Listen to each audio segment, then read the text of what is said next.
Hello, everyone, and welcome to episode number one of From the A to the Bay podcast. I am Jordan Watkins, alongside one of the best broadcasters in the Bay, whether you know him from Santa Cruz Warriors, Stanford, you name it, Kevin, Dana, Katie. What's going on, man? Hey, Waddy, it's great to be doing this podcast with you. Thanks for letting me be the sidekick. This is going to be a lot of fun, dude. Whenever Katie's around, he's not a sidekick.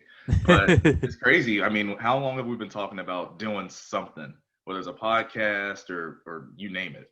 Yeah, I mean, well, the entire pandemic, so that's 6 months now, and then we've been doing practice broadcasts going back to last summer, and by last summer, well, I guess that's 2 summers ago now, summer of 2019. So yeah, it's been a while, like a stain track from the early 2000s. How about that? But I think the cool thing for us, obviously, is you look at the name, everyone from the A to the Bay. Uh, for me, I'm from Atlanta. I make sure that's known to pretty much everybody. Kevin is San Jose truther, loves a 408. I don't And keep it real, I keep it teal. there it is. And no, seriously, you should see his favorite jacket is actually teal. But Yeah. also with that, we have the two parts of the country recognized as well. And I think that also shows you exactly what we're going to talk about, at least what sports we want to talk about on the show, which is literally everything. Uh, Exactly.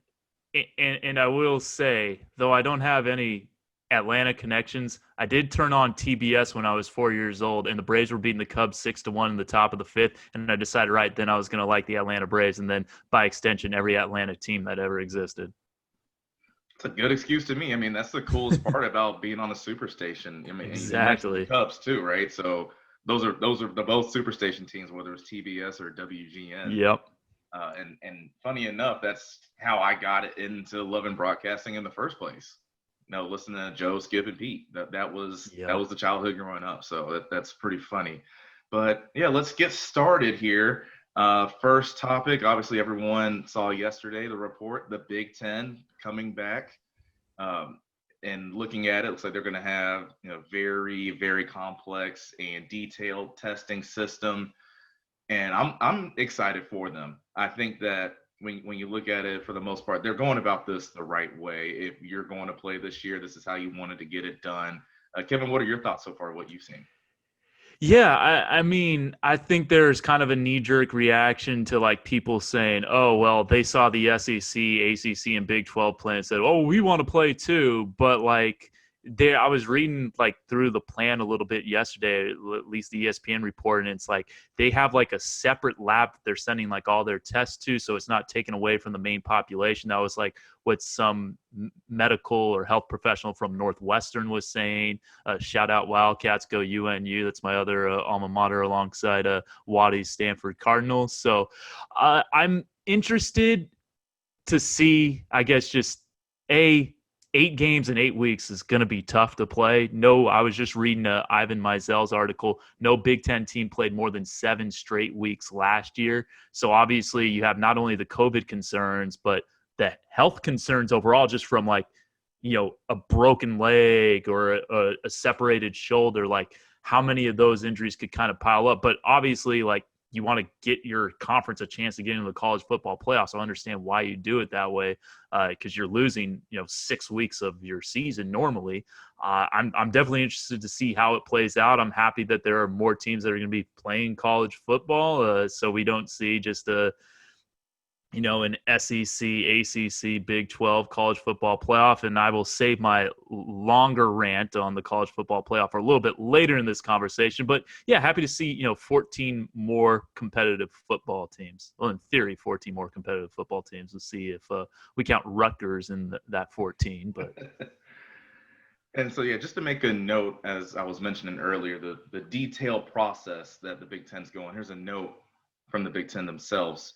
So, all COVID-19 positive student athletes have to undergo comprehensive cardiac testing to include labs and biomarkers, echocardiograms, and a cardiac MRI.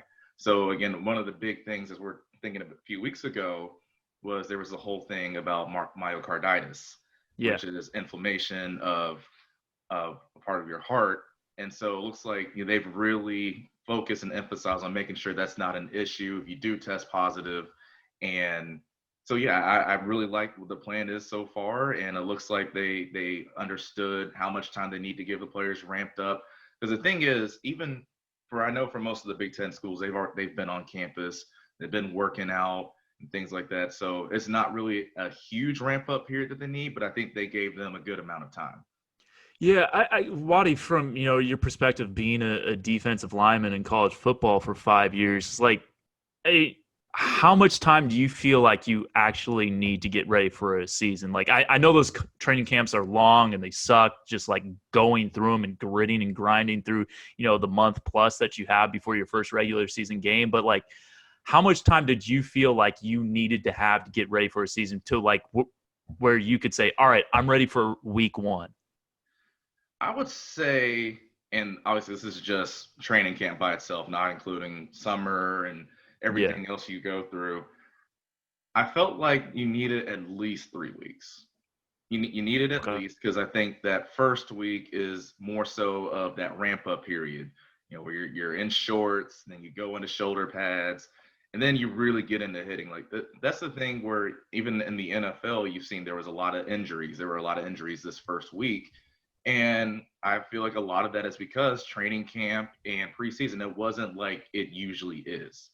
And I Yeah. understand the player standpoint of 4 more games. They don't want to do it. They just want to get to the season. I completely understand that. But your body needs that hitting, that thumping. That's what gets it ready and tuned up to get going for week one.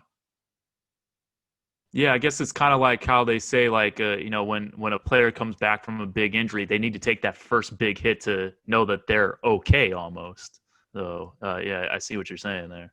That's exactly it. And I think the thing too is not only just taking that big hit, but knowing mentally I have to take it because it's like everyone says in sports, whenever you slow down is when you end up getting hurt. Yeah. So, and a lot of times, depending on how nasty your injury it was or how it happened, when you see yourself in that same situation, it is very easy and it's understandable to not go full head of steam into it again, where that could happen again. So that's one of the biggest things is mentally just getting back into it. But it's unfortunate, you look at, I mean, on the NFL level, there was Michael Thomas had that ankle sprain. I mean, looks like half the 49ers roster was on the injury report coming Yeah. into next week. I saw Zach Banner, excuse me, I almost said David Banner. But Zach Banner, who was a tackle for the Steelers, looks like he's out for the rest of the season, which was unfortunate, seeing how they were talking about how hard he worked to this all season to get that starting spot.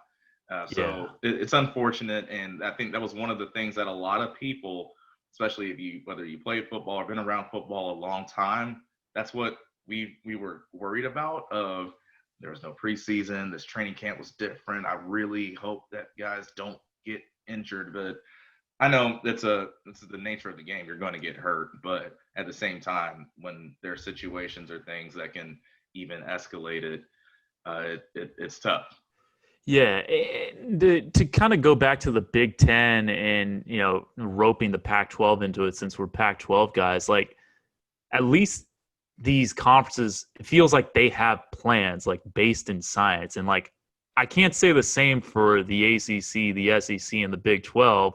When like I turn on the Kansas State game last week, and there's thousands of fans in the stands, or like Notre Dame, like, I don't know what the exact attendance was, but like, it was like a good crowd at that game. And like, you see all these players, and like, during training camps in Oklahoma, like, so many players getting coronavirus, and they're still practicing as a team. Like, I just didn't understand like what these teams were thinking, other than football, football, football, and money, money, money.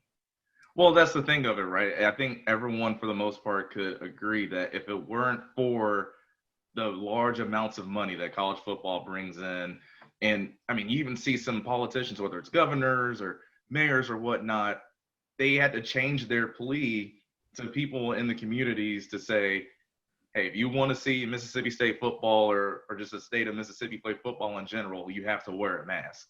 And I remember when I first saw that, I'm thinking, okay, your priorities are so messed up. But at the same time, it's like, well, no, actually, That's knowing your population. That's a good Yeah. way to go about it.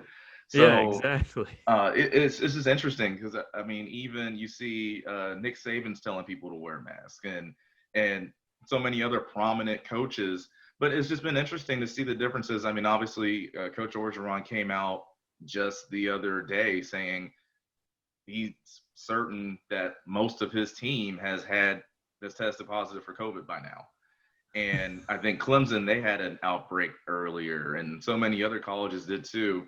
So if anything, I'm happy and I'm proud of the Pac-12, how they've gone about this for the most part, making sure they got that partnership with Quidel to get the testing every day. You can get same day results like within minutes. That's huge. It's huge. And then obviously, as we talked about the other day, even Los Angeles County gave the okay for USC and UCLA to practice again. So it looks like all Power Five conferences are going to be back pretty soon. Yeah, and they will find a way to keep the Pac-12 still out of the college football playoff because they will have started too late and all this. Here's one more comment I want to make on this. It's just like, obviously politics and sports are intertwined a lot of times, but like we especially see it this year in college football. Like with Trump tweeting out about the Big Ten returning, like why he's doing it, because the states of Wisconsin, Pennsylvania, and Michigan, like three huge swing states that he needs. And so like he adds a little, I'm glad to have helped, as like at the end of that tweet, as to signal to like all those voters in those states, I'm the reason college football is back in your state. Like it was a little okay. I mean, obviously where I stand, Waddy, and I know where you stand on these things. But and then also I have CNN on the background right now, and like I just saw some report that like at Georgia, like you can have football games on campus, but you can't vote in person on campus. And I mean, come on. Well, yeah, that's the same state, and I'm from Atlanta, so I'm talking about my home state. I was seeing there was this article.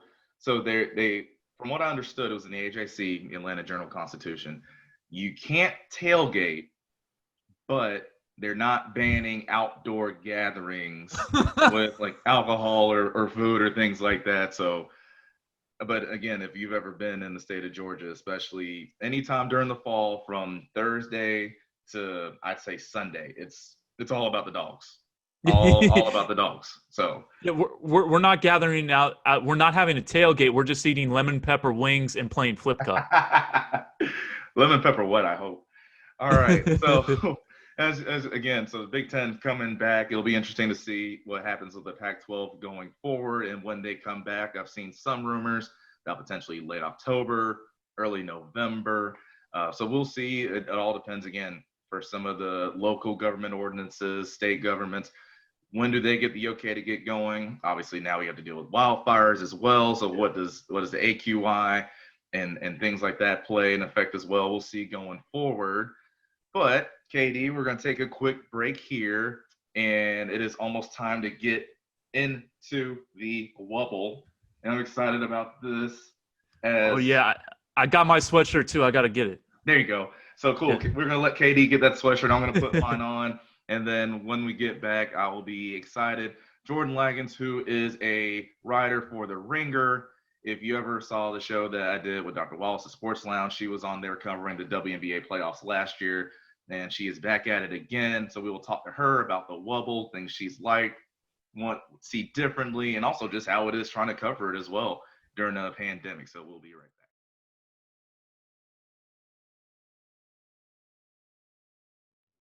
Okay, we're back. I'm sure, as you can tell, I have mine on. KD has one in his background. It is time for Wubble Talk, and I'm so happy to introduce as our first guest from the A to the Bay podcast. Again, working and writing with The Ringer, Jordan Ligons is here to join us. Jordan, how are you doing today?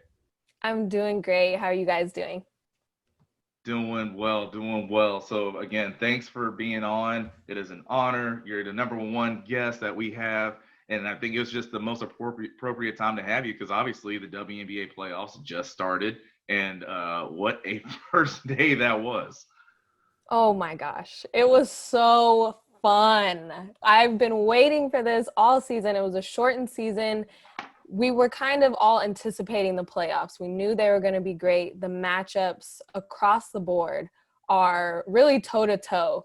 And I think that Phoenix versus Washington Mystics game was a perfect example of that, coming down to the last shot by Shea Petty, of all people, which just made it even more perfect. Yeah, I mean, yeah. I'm sorry, go ahead, Kev. I was just going to say, Jordan, when you're kind of watching the end of that game and the ball winds up in Shea's hands in the right corner, and then it goes in, like, what's going through your mind as you're covering this game? Well, I was jumping up and down. Just as a fan of basketball, regardless of anything, you love to see it. I will be the first one to say that I don't think the Mercury deserved to win that game with, the slow start that they had and Sky Diggins-Smith turning it over in critical moments at the end of that game. I was like, well, Washington ran away with this. That's kind of what I had decided and settled on. So when Skylar throws that cross-court pass, one hand to the other corner, Shea Petty pump fakes, Leilani Mitchell flies by, and she stays cool, calm, and collected and just drains that shot. I'm ecstatic. I am so happy for her, knowing her story. For those that don't know, she was a video intern for the Mystics after being waived last season. They bring her back for the bubble, gets waived again. Phoenix picks her up. She ends their season on a buzzer beater. How? It's storybook. I don't even know you can't write a better story than that. I think Mike Jones said it best. Back then, they didn't want me. Now I'm hot. They all want me. Perfect. But no, I think you made a great point. You think about the Phoenix team and just the big names that they have. Obviously, you said Skylar Diggins-Smith. There's the GOAT, Diana Taurasi. And it's Shea Petty that wins it. I think that was just beautiful. And the best thing for me, I even tweeted about it, was you see that she was so aware of just the time, the situation, because she took that little second to hesitate, let the defender fly by, and then let it go. I think you see in so many situations like that, players are not aware of exactly how much time they have, and they rush it and maybe don't get the best shot possible, but she was just ready to go. Definitely. And I think that just talks to, these women are pros. Like, they're professional basketball players. No matter what, if you are a Diana Taurasi or if you are a Shea Petty, there's only 144 women that are in this league. So these are the best of the best. Even if someone isn't getting that many minutes or that many points, she only had 30 shots on her career. And she's just that type of player, and they all are. So anyone can kind of step up at any moment. That's been my favorite thing about the bubble, seeing how opportunity has been able to pair with preparation, and these women are just shining as they should. Yeah, you bring up a couple of things, Jordan, that I want to touch on. Well, first, you guys are in your 20s, so like when you get to the ripe old age of 33, you root for someone who's 31 years old to make a game-winning shot like that. But you bring up the point. There's only 144 players in the WNBA, or 144 roster spots. By now, with so many players getting injured, it's tough to have 12 on your team. But I see this in the G League. We always talk about in the NBA, there's 510 roster spots, but there's way more than 510 players who could play at the NBA level. Similarly, in the WNBA, there's 144 roster spots. But I think what we've been able to see through this bubble is that there's way more than 144 players that can play in the WNBA. And I think it was your article, Jordan, that I was reading on the Ringer. It might have been another one saying that like this bubble has given us these, different opportunities. Like if this was a regular, normal WNBA season outside of a bubble, outside of a pandemic, like Shea Petty's not even on the floor right there. And it just creates like the perfect opportunity for this, fairy tale story. Definitely. And I think a player that comes to mind is Maisha Hines-Allen, Yeah. who is on the Mystics that was on a championship team, but I think she scored 60 points in her total career, and she had that in the first 3 games this season. because there's no Elena Deladon, and especially Tina Charles would have, buried her even more onto the bench. And you have somebody that you give them the opportunity, you give them the minutes, and they produce. These women are incredible, and they're really, really good at playing basketball. And there's hundreds, if not thousands more overseas that are at that caliber. There's amazing players internationally that don't really have that opportunity because the WNBA only has 12 teams, which I think we should expand. Let's see how many more women that we can see on this level. That's more fun to me. I want to see more. How many teams would you ideally like to see in the WNBA? Oh, I would want to see, can we get it up to 16? That's the number I had in my mind. Yeah, that would be fun. And I'm a Monarchs fan. I'm from Sacramento, so sometimes it's a little touchy subject for me because you have teams that are championship teams and franchises that kind of get the boot, like the Monarchs, like the Houston Comets, and teams like that where you're like, that doesn't even make any sense that they're not a thing anymore. So I would love to bring them back, give more players an opportunity. There are amazing women at the college level that either their career stops there abruptly or they're forced to go overseas. And that's unfortunate. Yeah, and we saw, to your point about these amazing players overseas, like Julia Alamond for the Indiana Fever. She's a 24-year-old rookie in the WNBA this year, but the past few years, she's from Belgium, right? Where she was just doing work overseas and stuff, and it's like some people knew how good she was, but not the normal American women's professional basketball fan until she was second in the WNBA in assists this year. Definitely. And so she's technically a rookie, but she is a pro. And I think that's kind of like a Luka Doncic, where he's so young, but he's been playing overseas for so long that this isn't new to him. He's used to this level. He's used to this high caliber basketball. And I think she is another great example for that in the women's game. Yeah, and to your point earlier when you're talking about expanding to 16 teams, I think that's not that far-fetched at all. Because the thing is, like you mentioned, I think Sacramento would definitely be great to have a team back. I think Houston, you think about all the talent that always comes out of Texas, they should definitely have a team, and that would draw a big fan base. And let's see, there's this one place that they got a new arena just last year. It's named after a bank. Was it Wells Fargo? No, it was Chase. I heard they have talent coming out of that area, like a Ionescu, and then they had a Haley Jones who was a #1 recruit. I don't know. Maybe the Bay Area can have a team too. That's just my opinion. But no, I think you made a great point, and I always talk to people about this in terms of, obviously I play football, and shout out. I know the XFL has been up and down. There was a European league a little while back.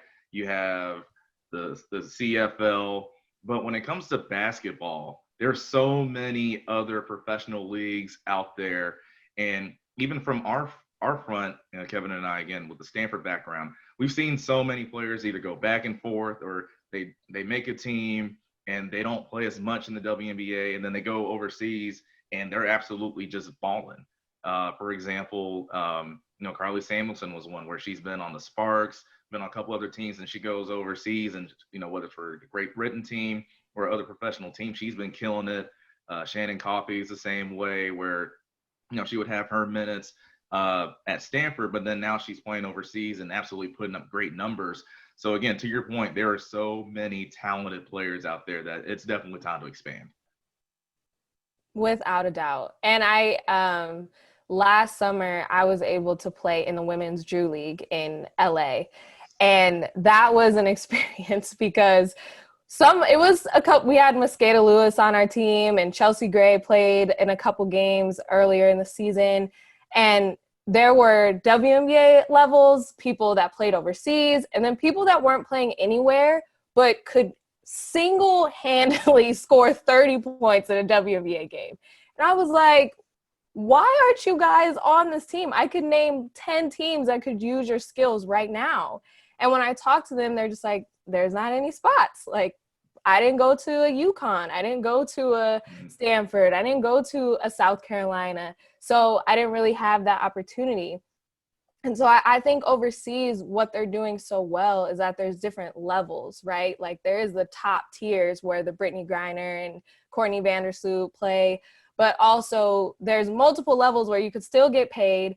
It's still seen all over the country. They're selling out crowds and you still get a nice paycheck. So they're doing a really good job, whereas the WNBA, it's really limited. And I think we need to expand that, and people need to invest in that. I am a big fan of having Beyonce buy the Houston Comets back and like have her be that person. Like that's what we're going to need in order for the expansion to happen. If we wait on the NBA or we wait for, you know, money and numbers to kind of calculate, it's going to take too long. I think we need people to step up and show and invest in the league. I agree 100%. I feel like that, you know, that's, you know, when they play devil's advocate or whatever, they say, oh, the financials aren't right, this, that, and the other. And that this is why, you know, expansion's not even on the table for the WNBA. But like realistically, like if you can get like a Beyonce to buy the Houston Comets, you get these outside influences. I know people are, you know, clamoring for Steph and Aisha to own the WNBA team in the Bay Area. Like I've seen the article of like, you know, where the famous people in these certain spots that don't have WNBA teams. Like how far away, like how quickly do you think expansion could happen if things go right? I would like to see it in a couple years, like probably in like 3 years, and being able to introduce all those markets at the same time. I think that would be so exciting and such a reason, just another reason to tune in. Like, look at this, we have everything new. And I always go back to, you know, where was the NBA at this point in their progression? At, you know, we're going to be celebrating, I think, 25 years of the WNBA next year. Yeah. And there's no comparison. And also at this time in the NBA, they were expanding teams. And so I think that people are like, well, it's terrible. Look at what the numbers are. They're not making any money. Well, it's going to take more effort. It's going to take more initiative to really make it a point for expansion and to lay out that groundwork. Say in 3 years, we're going to have 4 more markets or 3 more markets or whatever that is. And put that on the table. Say, hey, Aisha and Steph, do you want to be a part of this? Beyonce, do you want to be a part of this? And kind of provide that opportunity for them. That's one thing I think I love the most about the orange hoodie the marketing push that they made. It was genius. Where it was genius, and I loved it so much because when you look at it, obviously they started off with NBA players wearing it or some other celebrities wearing it, but then all of a sudden you see it, and this was my reaction. I was like, hey, that's really cool. And I like I got WNBA. I got to get one of those. And so, you know, that's how I got mine. And then, you know, it was after I think a day or a few days, the orange hoodies were sold out. And then they had to restock. And I remember I was on the FaceTime with my mom. Hi, Mom. I know you're going to see this. Where I was wearing it, and she was just like, "What's the hoodie?" I was like, "Yeah, it's for the WNBA." And so next thing I know, she bought the hoodie and a couple of T-shirts. So I think it was genius that they did that. And like I said, it's definitely been a success. Oh, yeah. WNBA fans are the best fans out there. I am purely convinced of that. And there is a hunger for merch. You see everything that's in the Wubble. There's WNBA sweatsuits, headbands that aren't for sale to the public yet, and people are trying to track them down. Diana Taurasi's GOAT tee that Devin Booker was wearing, Dame Lillard was wearing, sold out in, I think it was 5 minutes. Jeez. And people want to buy WNBA things. So why would you think that the WNBA isn't worthy of an expansion or isn't worthy of, you know, to a wider audience? When it's on national television, people tune in. When there is merch, people buy it. So if you're not having it out there, you don't have the opportunity for people to even do those things. So I think this year has taken huge leaps of exposure and just putting a better game plan together of having people be recognize the league and recognize the orange hoodies and put the 2 and 2 together so we can have a bigger fan base. And my last comment on like, expansion and like the economic stuff is like having more teams would be good for the economy and good for America. Like, all right, so that's 12, say you expanded to 16, that's 48 more roster spots. So that's 48 more players that are getting paid. You have a head coach and say 2 assistants. So that's 12 plus 48. That's 60 more people right there. GM, support staff, all that. Like, you're creating, literally hundreds of jobs in America just by adding 4 more teams. Like, I don't get why people wouldn't want this. Like, even if you're not a WNBA fan, like, it's good for the country. It's good for everyone. So why not? Definitely. And it's good for those coaches and those GMs and that support staff that also are at an incredibly high level that don't have the opportunities. It's kind of, I say this about Derek Fisher, but he's done a good job this year. But I was very upset, and I talked about this on Joaquin's radio show last year when he got that head coaching job, because I felt like there were amazing coaches at the college level that deserved their shot at the WNBA. And just because he came from the NBA and was a former Laker, I wonder how much he really deserved that spot, because it's the women's game. You can't just say, okay, you're a good coach, throw you in there. There's a specific type of coach that is needed for women's basketball. I truly believe that. So there are people that put in their time that could now have that opportunity if there was more teams, even if it's not a head coach, an assistant coach spot, that could show their talents as well. I'm still trying to get over this sold out of the goatees in 5 minutes. That's great though, and I'm just my comparison for that right now. That's faster than the PS5 pre-sales got sold out. So just to get a comparison for some people. So George, just switching gears a little bit. It was interesting how you brought up, going into the last season for the Sparks, because just about this time last year, in terms of playoff time, you were in Long Beach watching and covering the Sparks, and they got eliminated. Obviously, the big story there was Candace Parker was healthy, only played, I believe, 11 minutes. So what was the deal? And so just from your standpoint now, as someone that is writing and observing these games from, kind of how we fans are, whether it's on TV or just watching, has that been a struggle for you as a writer? Do you enjoy it? Like, what are some of the pros and cons that you've seen so far? I definitely miss going to the Sparks games. Those are the best games out there. I mean, I've only really been to Sparks games and Monarchs games, but still, the DJ, the vibe, everything about it, there's nothing like being at a live basketball game. And also being able to just see the intricacies that, would be during commercial breaks and everything like that can really add layers to your reporting. But I would say that the WNBA has done a great job for reporters by, having every press conference available through Zoom and being able to log on to multiple teams, whoever they're playing, to be able to be at those press conferences. So that's been really great and been able to provide leverage in a story.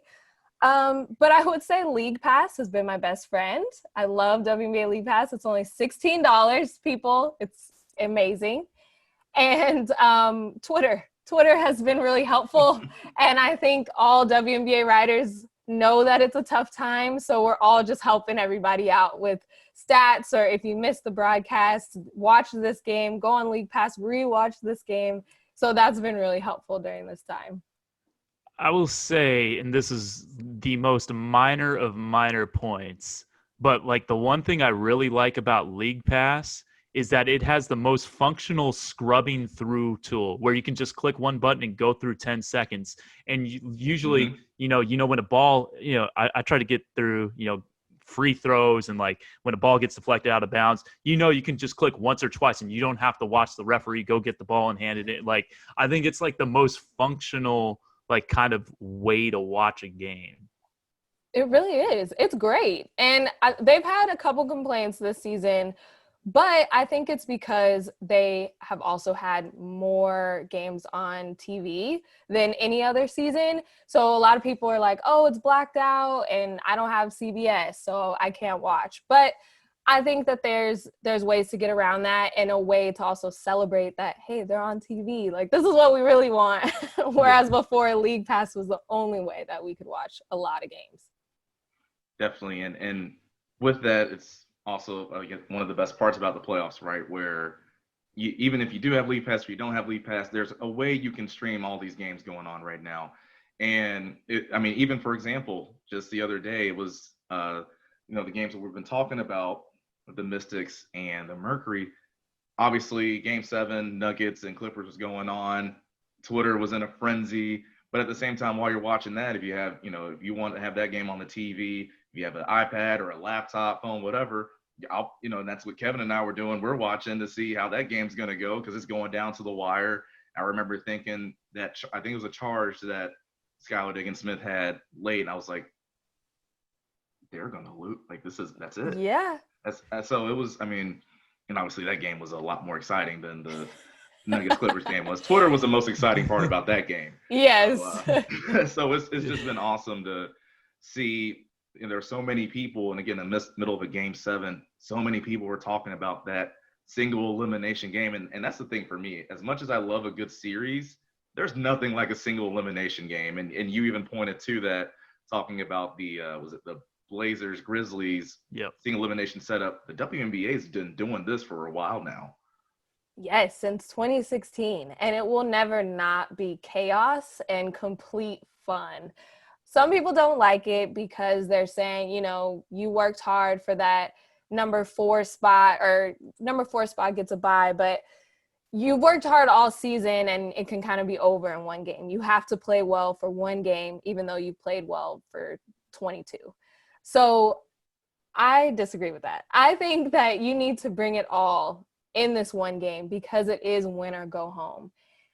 My biggest complaint with the other game that happened on Tuesday, Chicago Sky versus Connecticut Sun, is I feel like Chicago did not bring that. They came out very flat, and I was really disappointed in their performance because they know these stakes. They've been in it last year where it was a tough loss to the Las Vegas Aces on that half-court shot by Dearica Hamby.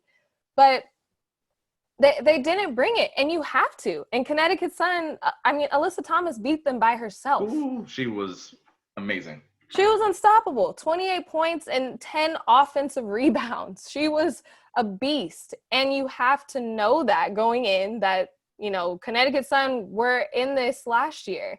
They know that they need to bring it every game. And Chicago should have known that too. So I was a little disappointed. But single elimination is so fun because you have games like that Phoenix game where they don't have another chance to come back in a couple days to redeem themselves. It's just over. It's done. Yeah, and the reason I like single elimination for the preliminary rounds, especially in the WNBA, is that, all right, it's a 12-team league. Like, if 2/3 of the teams are making the playoffs, like if you're the 8th seed, you shouldn't get the comfort of having a best-of-5 series. Like, you played under 500. You weren't that good, let's be honest. So, yeah, hey, let's throw the ball on the court. And obviously the Washington Mystics, I thought, had a great year, all things considered, with who they didn't have this year. And, coming back from a 7-game losing streak, I think they lost, either 11-12 or 12-13 at one point. Like, Tebow did a heck of a job coaching that team. Maisha Hines-Allen, who we've talked about, love watching Ariel Atkins. So not to knock them, but it's like, you didn't deserve to play a 5-game series if you're 9-13. So, like, you're barely playing above 400. So, yeah, you should have to have a winner go home. Like, and yeah, I like how it's, if you're a top 2 seed, you get to go to the semifinals. You get the right to not have a single do or die game. And until, like, there's more expansion, until, like, there's 16 teams and maybe it's an 8 or 10 team playoff where 7 plays 10 and 8 plays 9 and a do or die, and then everything else is best of 5. Like, until then, I think we do need to have like a couple of rounds of single elimination, because otherwise, what's the regular season worth? Exactly. And I think as an 8th seed, it's more of a this is our last chance. Like, we barely got this. We deserve this one last chance to prove ourselves, instead of a series where it could go either way, or, tiredness can become a factor, because they've been playing every other day since the beginning of the season. So I'm sure they are dead tired, and they appreciate the single elimination game more than ever. So going back just real quick to the reporting side of it for you, and I think you mentioned it, where you're missing all of the extra things that can go into your reporting, right? Whether it's the DJ, whether it's the crowd, things like that. Another big part of it too is just player emotions, and not just the ones on the floor, because you can for the most part see that. But it would have even been interesting to see during that Sparks game last year. What are people's the Sparks reaction on the bench? Are they confused throughout the whole game of, Candace, why are you sitting next to me? What, like some things like that. Wild. Oh, it was insane. It was insane, and I mean, especially when it was her post game interview in the locker room, where it's just gotta do what I where it's just like, D-Fish, you might not be here next year, buddy.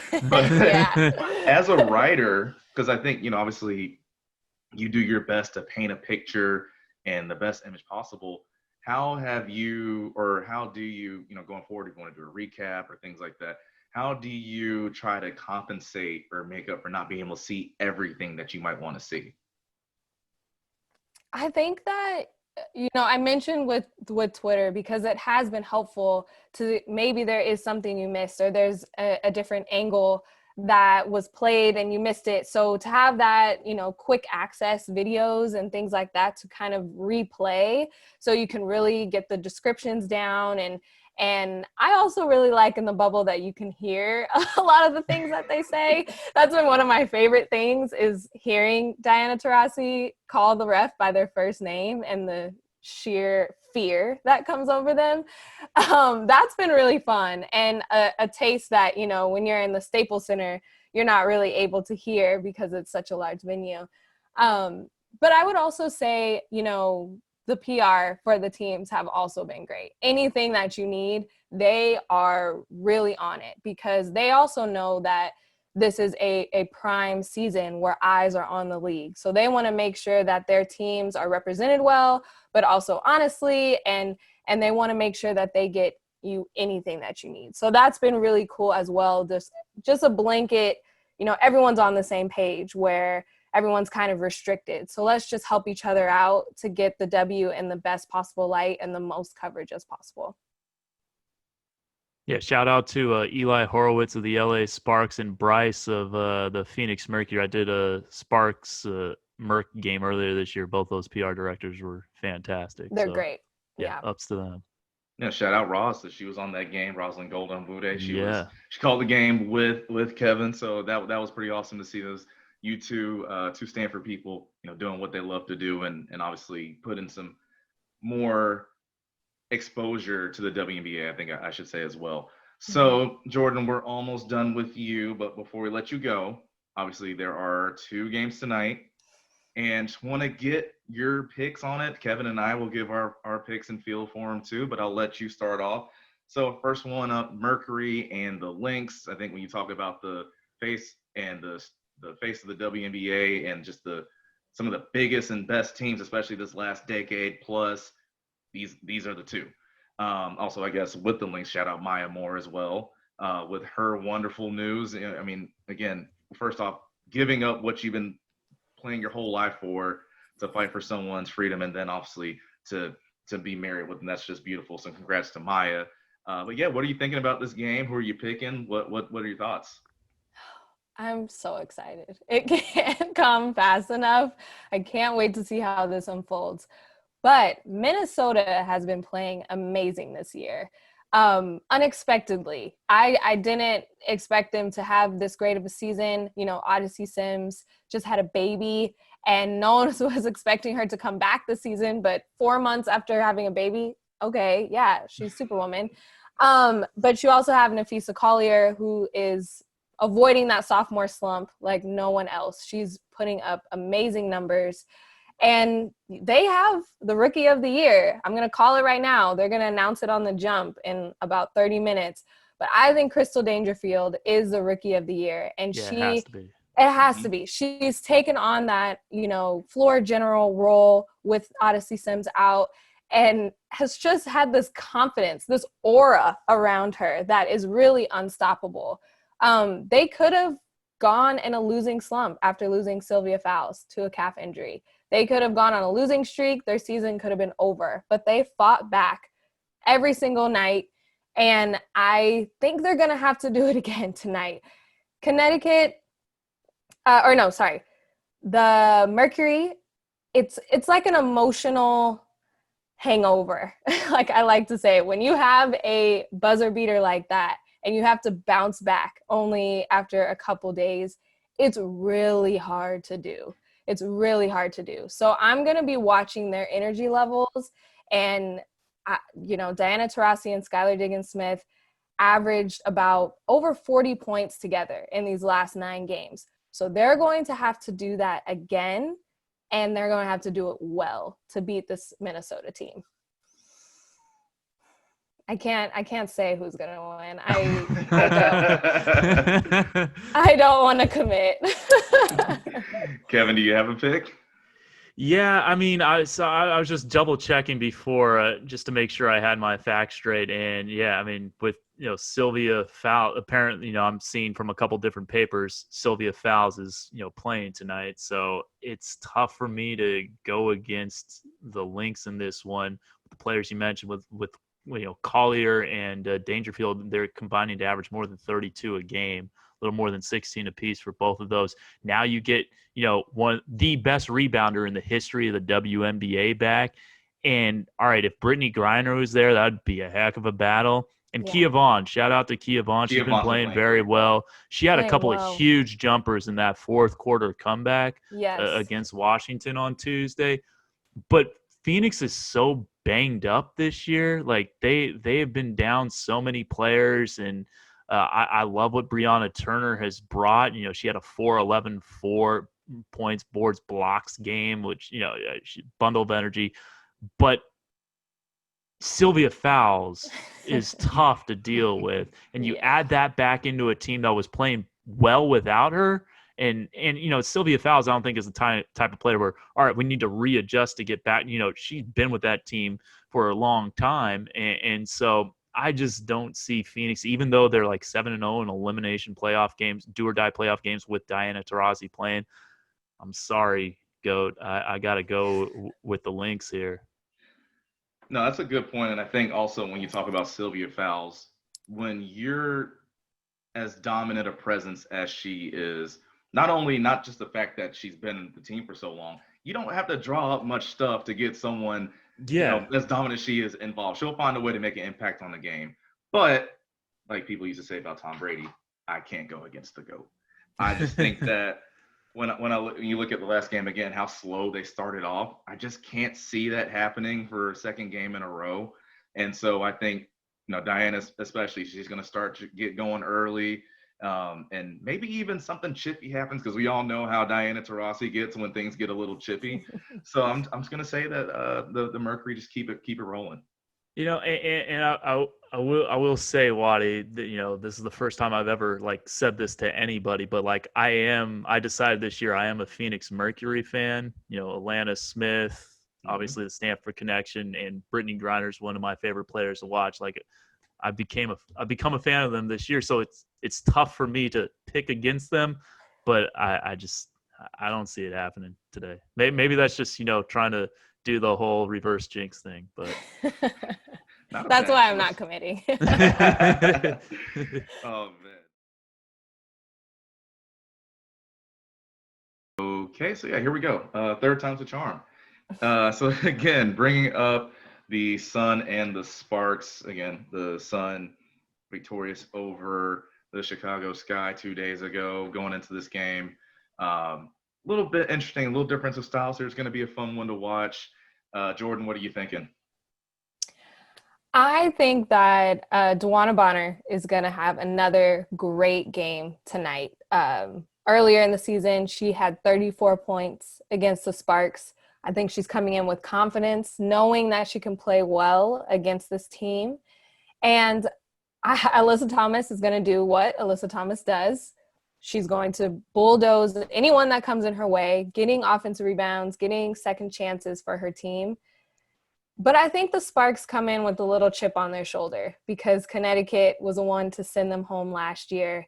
And I think they want to prove that they are a better team, that they made the adjustments, and they want a shot in the semifinals. I think flat out that's going to be their motivation. So I'm going to commit, and I'm going to say the Sparks tonight.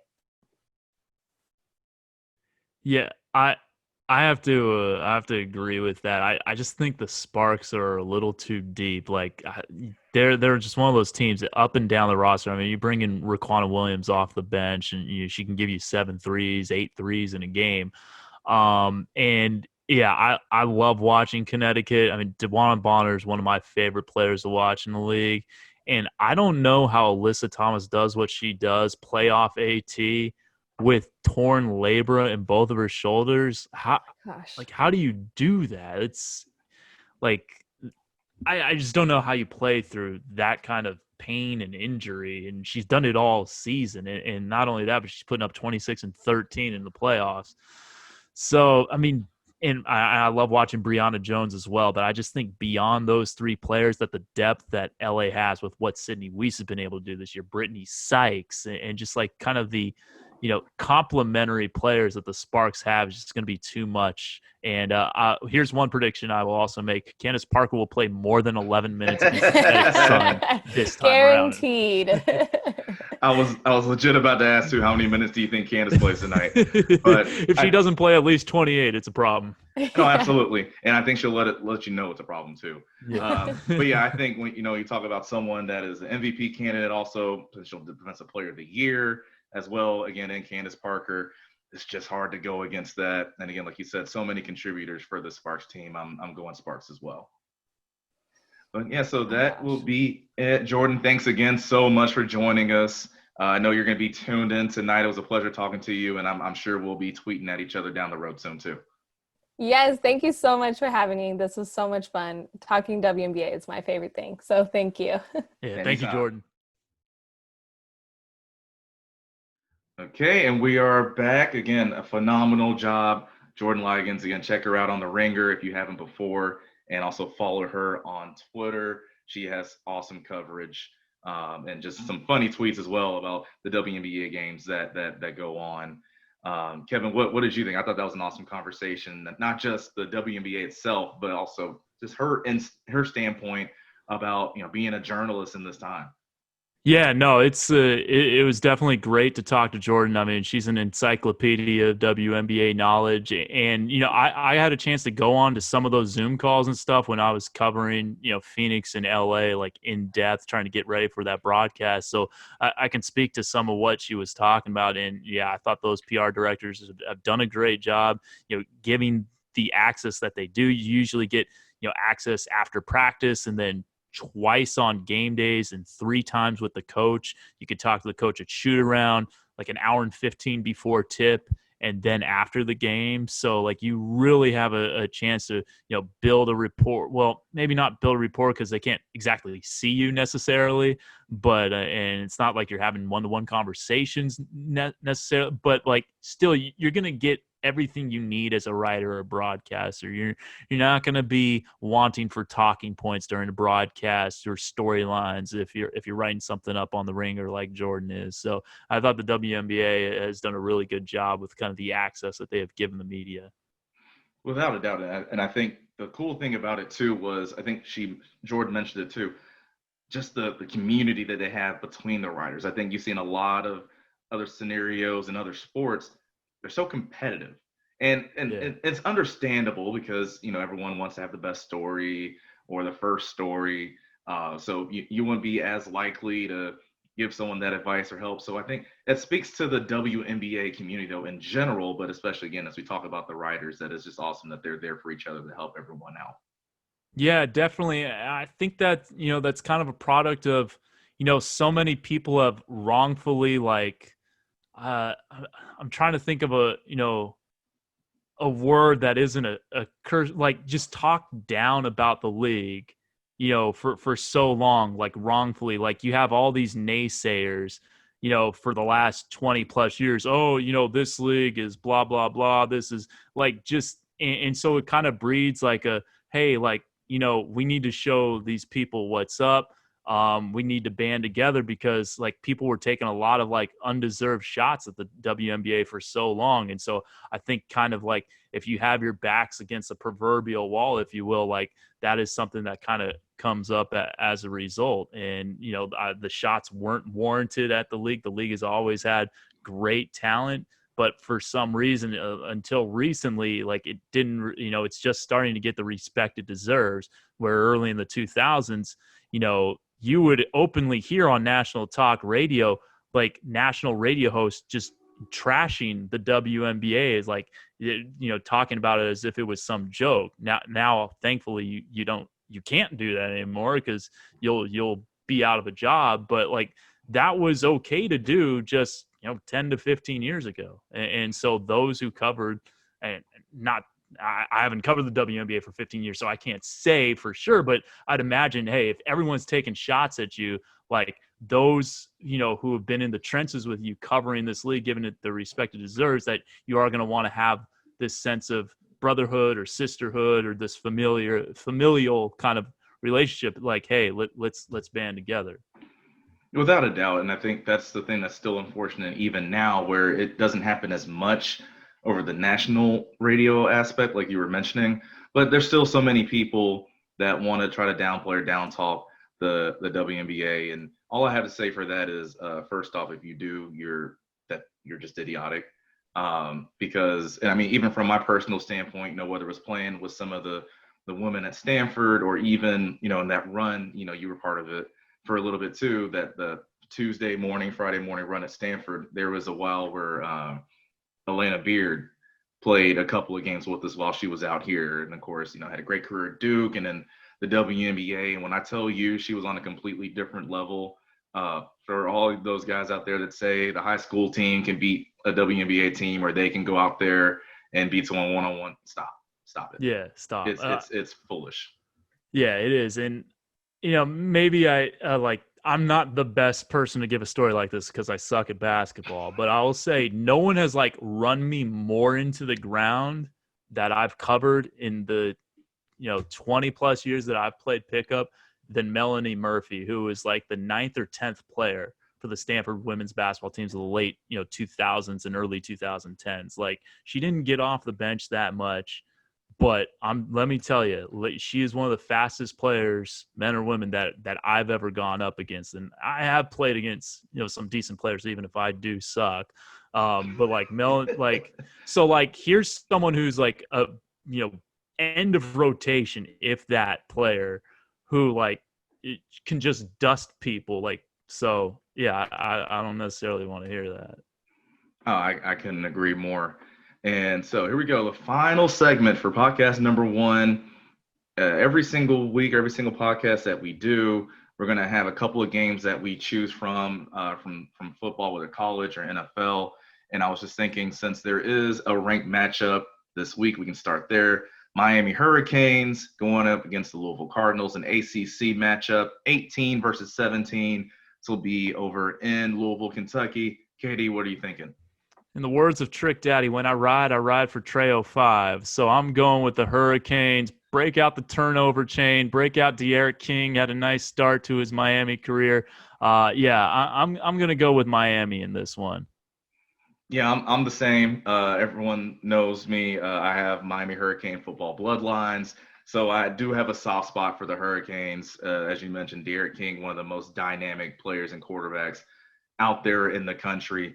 I think the Canes will go, especially since while it'll be a home game, that home field advantage this year obviously doesn't mean as much as it once does. Yeah.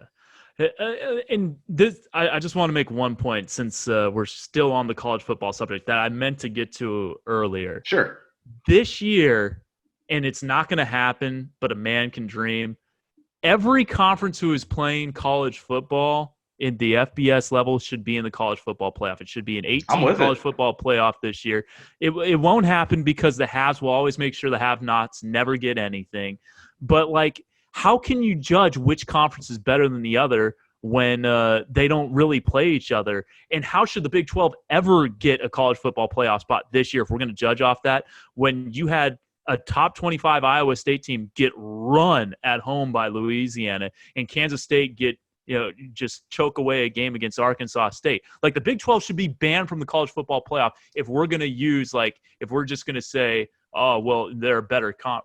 Their conference results aren't up to par. But, of course, Oklahoma's going to get into the college football playoff. So is Clemson. So is Alabama. And so is one other SEC team. So I'm just going to shut up now. But, like, honestly, if you don't have a chance to play for a championship, why are these group of 5 teams in the FBS? Like, you should, like, let's get away with this, visions of utopia, the FBS level, where, oh, yeah, all these they could play for an Access Bowl game, a New Year's Six game. I mean, in a normal year, the Sun Belt would never have a chance of playing in a New Year's Six game. They should all have a chance. Every conference champion should be in the college football playoff. It won't happen, but that's the hill I'm going to die on. Oh, no, I love it. And again, to your Big 12 point, the only Power 5 conference yet without a college football playoff win. Yeah. So now transitioning to the NFL.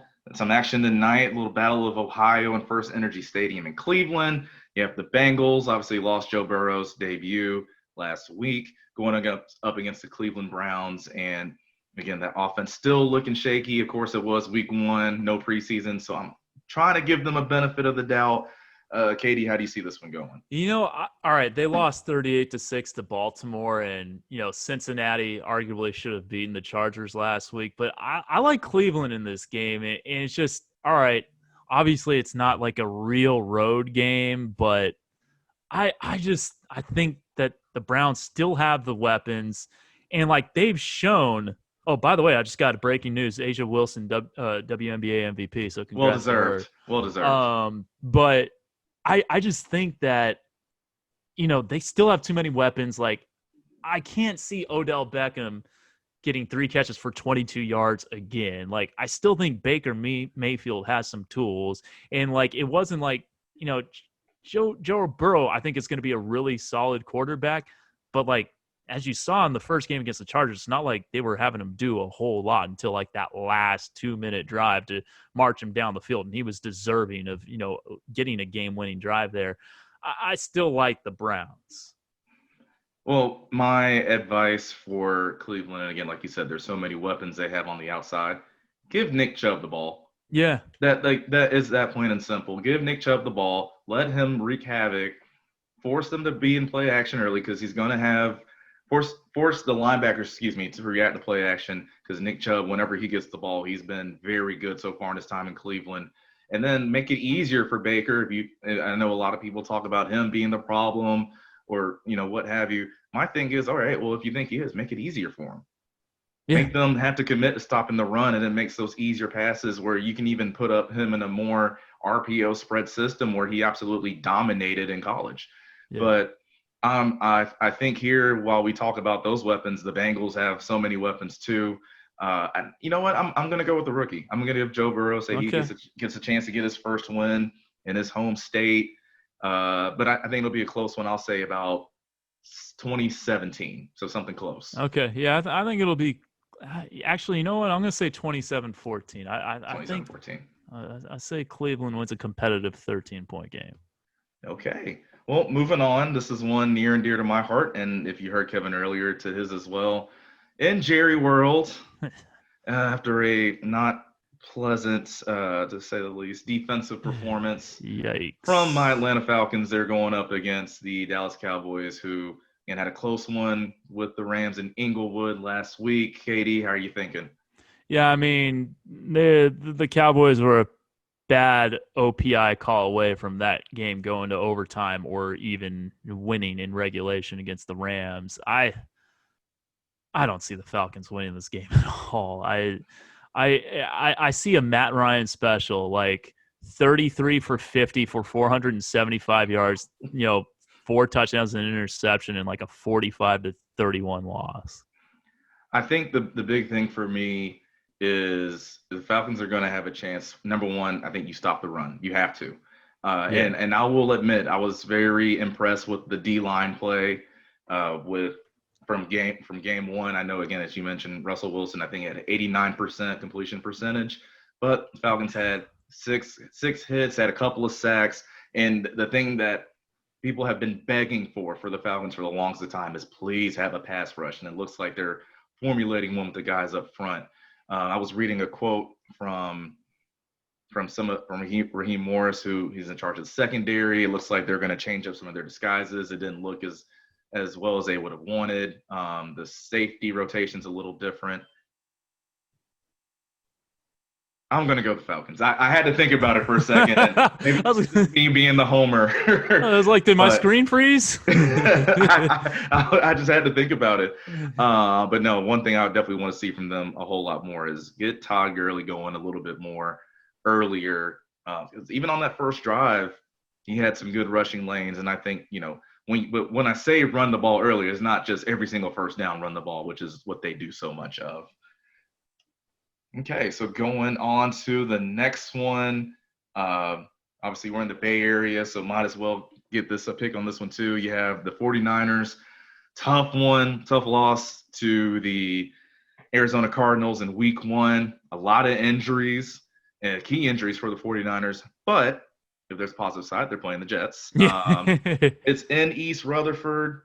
KD, how are you feeling? I think I know which way you're going to go on this one. Yeah, I mean, it is the Jets. I like San Francisco. I like Jimmy G more than most people. I still think, he's a pretty good quarterback who wins a lot of football games. And, yeah, I mean, if he led, I believe it was Bourne, the receiver, on that end of the throw where he had his receiver open in the end zone, final, drive, and just, undershot him, and it went off the defensive back's back of his head or whatever. So yeah, Jimmy G didn't have his best week one game there, but I think they're gonna make the adjustments. I think they're gonna be fine, even though they are banged up. No Sherm for this game, but yeah, I see the Niners getting back to 1-1. I'm not sure they make the playoffs this year, but I don't think they are bad enough to lose to the New York Jets. Yeah, we'll see. I think the biggest thing is, and again, I'd have to check again, but I know George Kittle's on that injury list as well.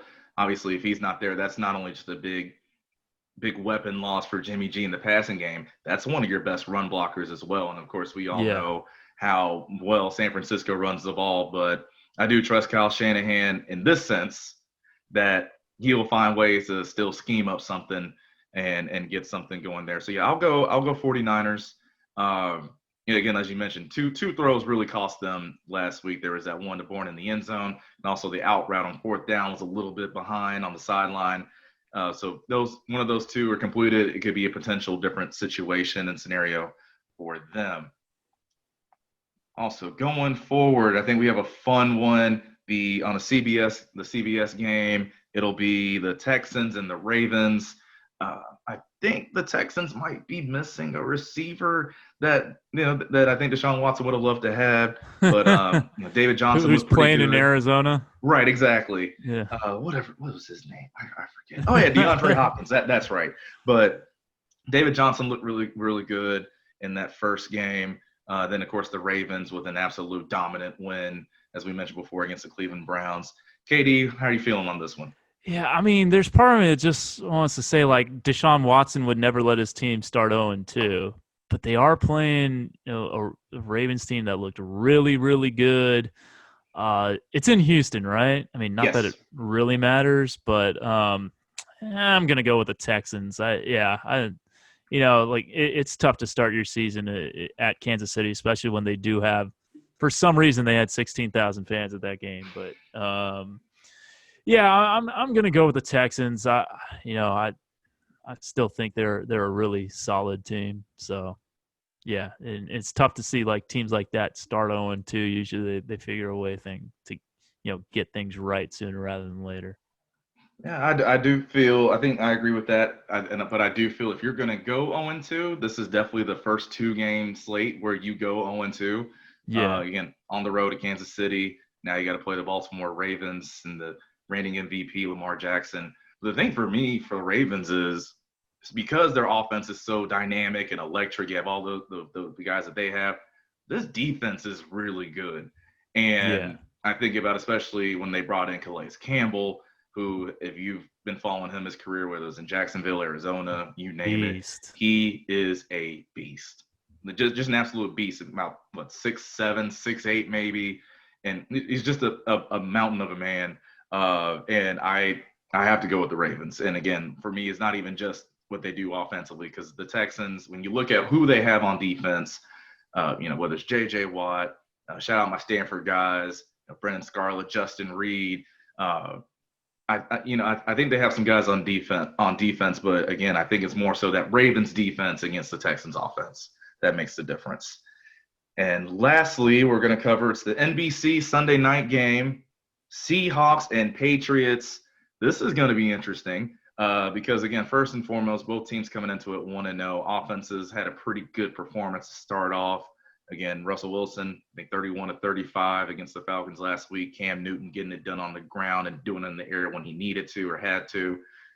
Katie, how do you feel? Yeah, I mean, I like Seattle in this game. I think it's still like an adjustment to have to insert a new quarterback in your system, even if he is Cam Newton. And he looked great against the Miami Dolphins, who are not the best team in the league, and I love Flores there as their head coach, but it's still a work in progress. The Seattle Seahawks are a completely different animal. They just went on the road and won, against a Falcons team that could certainly contend for a playoff spot this year, but by 2 touchdowns. The game really wasn't even that close. I think Seattle's too good. Of course, they got Adams on the defensive side of the ball this year, Jamal Adams, and so that's definitely a big addition there. I just think Seattle has too much for the Pats at this point in the season for New England to really, contend to win this game. I would agree. I think I'm going to go Seattle too. One of the big things for me is, like you said, you're still trying to transition to this offense with Cam Newton in it. And with that, the struggle I think they'll have right now, and again, I'm still waiting for that real breakout or resurgence from N'Keal Harry, who obviously was a receiver at Arizona State. I think the thing is just the weapon still. I think they did a great job of designing around that in game one, but eventually it just comes to a point you need guys. You need guys. And I think, people finally saw that with Tom Brady last year. As good as he's been over his career, it even got to a point where he couldn't overcome that. And so I think, especially with a new quarterback, that's just going to be difficult. And I think, it'll be interesting to see what the Seahawks do week 2 with Jamal Adams. We saw him in a lot of blitzes playing at the line. I think that's where he's at his best, defensively. But yeah, I'm going to go Seahawks. Again, Russell Wilson. And the thing for me is so many underrated weapons on that Seahawks offense. So yeah, I'll pick Seattle on that one too. All right. And that will about do it. Again, this is podcast number 1 from the A to the Bay. Kevin, I'm so happy we got to do this. Obviously, we had a couple technical difficulties, but we made it through. Yeah, no, this has been awesome, man. Can't wait for episode numero dos. Absolutely. So everyone, with that, thanks for tuning in. We're going to watch a lot of basketball these next few days. College football, NFL coming on. Of course, the WNBA playoffs going on. Again, thanks to Jordan Ligons for coming on to talk about that. And we will see y'all soon.